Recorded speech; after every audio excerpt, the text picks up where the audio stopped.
আসসালামু আলাইকুম।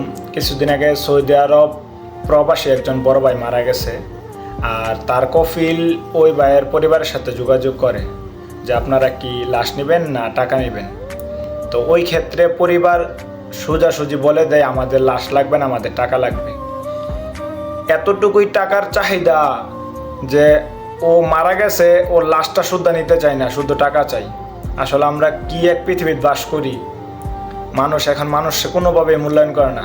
প্রবাসে যে কতটুকু কষ্ট করে এই টাকা রুজি করে তা একজন প্রবাসী জানে।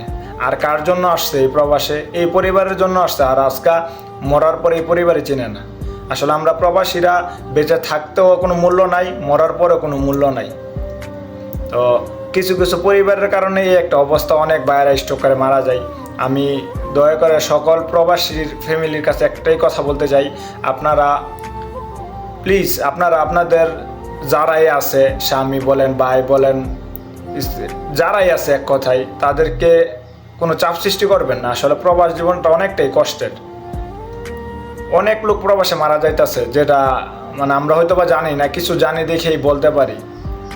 আর কিরকম পরিবার একবার চিন্তা করছেন লাস্টটা শুদ্ধা নিতে কিনা করতেছে, আর যে টাকা লাগবে, কতটুক লুপ, কতটুক ওদের চিন্তা ভাবনা।